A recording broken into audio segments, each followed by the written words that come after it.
pertanyaannya, apa hubungan Isra Mi'raj dengan cinta Khadijah? Isra Mi'raj itu salah satu di antara tujuannya, dia itu hiburan buat Rasulullah SAW ketika Rasulullah ditinggalkan Khadijah radhiyallahu anha. Jadi tahun ketika terjadi Isra Mi'raj dikenal oleh ulama dengan istilah tahun kesedihan. Kenapa disebut tahun kesedihan? Karena pada tahun itu Rasulullah SAW mengalami banyak ujian-ujian yang berat. Salah satu ujiannya, pertama beliau ditinggalkan oleh paman tercinta beliau, Abu Thalib. Udah gitu ditinggalkan lagi oleh istrinya yang selama ini banyak sekali berkorban dan mensupport dakwah Nabi, yaitu Khadijah radhiyallahu anha. Dan ini bikin Nabi itu patah hati banget. Kenapa? Khadijah meninggalkan Nabi sedangkan pekerjaan dakwah belum selesai. Dakwah di Mekah itu lagi sulit-sulitnya, tetapi Allah membawa pulang Khadijah kepada Allah Subhanahu wa taala, sehingga Nabi merasa benar-benar tahun itu tahun kehilangan. Kehilangan Abu Thalib, kehilangan Khadijah, sehingga jadilah Nabi di kota Mekah, kalau kita ibaratkan itu kayak anak yatim, nggak punya tempat berlindung. Biasanya Nabi itu kalau beliau dicela, dibully sama netizen gitu kan. Ini analogi sosial media. Kita dibully netizen aja kayak sedih banget gitu. Apalagi Rasul dibulinya bukan sama sosial media yang gak ketemu orangnya, tapi langsung ngelihat ekspresi wajahnya, dilemparin sama kotoran.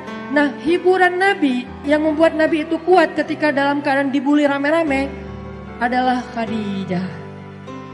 Sehingga Nabi pulang ke rumahnya dalam keadaan lelah, dalam keadaan sedih, dalam keadaan kecewa. Nabi bilang kepada Khadijah, Khadijah, zammiluni, selimuti aku Khadijah, selimuti aku. Akhirnya Nabi diselimuti oleh Khadijah.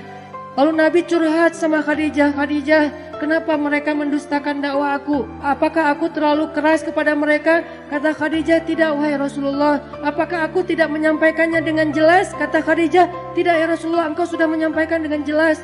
Wahai Khadijah, bagaimana agama ini akan Allah menangkan jika mereka menolak agama ini? Kata Khadijah, ya Rasulullah, la tahzan. Jangan sedih ya Rasulullah, jangan kecil hati ya Rasulullah, jangan patah semangat ya Rasulullah. Insya Allah, Allah akan memenangkan agama ini suatu saat nanti. Sehingga Nabi jadi semangat lagi.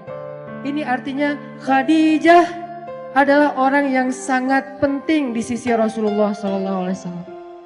Khadijah adalah orang yang pertama menerima dakwah Nabi ketika satu dunia ini, satu bumi ini menolak dakwah Nabi. Khadijah orang yang pertama sholat di belakang Nabi ketika tidak ada yang mau sholat di belakang Nabi. Tiba-tiba orang yang paling berharga bagi Rasulullah SAW ini kembali kepada Allah Subhanahu wa taala. Sehingga Nabi merasa kehilangan, seolah-olah dunia ini gak punya siapa-siapa lagi. Sedih luar biasa. Abu Thalib pergi, Khadijah pergi. Di tahun yang sama, orang-orang kafir Quraisy merencanakan untuk membunuh Rasulullah SAW. Sehingga Rasul harus lari ke Taif. Baru lari ke Taif, berharap di Taif diterima sama keluarga besar ibunya beliau, Aminah. Ternyata di Taif kita tahu cerita yang luar biasa tragis. Nabi dikejar-kejar seharian, dilemparin batu, kemudian disorakin kayak maling. Sehingga Nabi keluar masuk kebun kurma bersembunyi. Ketahuan lari lagi, sembunyi lagi, ketahuan lari lagi. Sampai jidat Nabi itu kena lemparan batu dan berdarah. Seharian Nabi berlari karena dikejar-kejar sama orang di Taif. Udahlah, perasaan beliau sedang dalam keadaan kehilangan, lagi patah hati banget kalau bahasa kita sekarang. Tiba-tiba dihujat rame-rame sama manusia. Ini berat banget buat Rasulullah SAW. Kondisi mental yang lagi down banget. Kondisi perasaan yang lagi nyesek banget kalau bahasa kita. Udah ditinggalkan orang tercinta, kemudian tidak ada lagi yang melindungi beliau dakwah di Mekah. Sekarang beliau di Taif diusir, dipukulin, dilemparin, dikejar, diteriakin maling. Sampai kemudian Nabi SAW bingung harus pulang kemana sekarang. Di Mekah beliau diancam, di Taif beliau diusir. Akhirnya Rasulullah SAW diam-diam masuk ke kota Mekah dan tidur di depan Ka'bah. tidur sendiri di depan Ka'bah. Orang-orang Mekah udah pada tidur, masuk ke rumah mereka masing-masing. Nabi sembunyi-sembunyi masuk ke kota Mekah dan tidur di depan pintu Ka'bah. Karena udah gak tahu harus pulang kemana. Benar-benar jadi kayak anak yatim lagi. Makanya Allah berfirman, alam yajidka yatiman fa'awa. 2 kali Nabi ngerasain nelangsanya jadi anak yatim. Pertama nelangsa ditinggalkan ayah, ibu dan kakeknya. Kemudian nelangsa ditinggalkan paman dan istrinya. Sehingga Nabi SAW akhirnya tidur di depan Ka'bah. Sebetulnya bukan tidur, beliau sholat di depan Ka'bah. Minta pertolongan kepada Allah, ya Allah saya harus kayak gimana. Saya udah gak punya siapa-siapa. Khadijah yang paling saya cintai. Khadijah yang menjadi nyawa saya banget. Saya gak bisa hidup tanpa dia, sekarang udah pergi.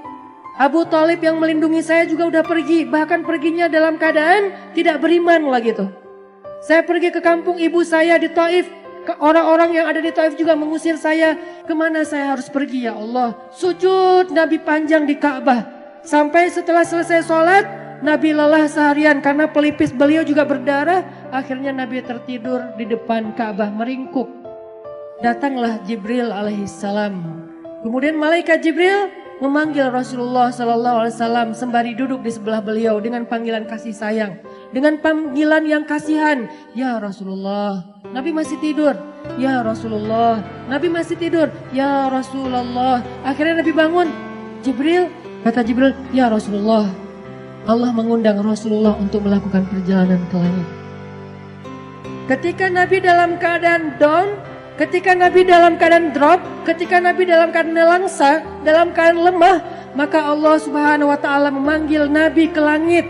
Ya Rasulullah, Allah memanggil Nabi untuk bertemu. Allah memanggil Nabi untuk naik ke langit.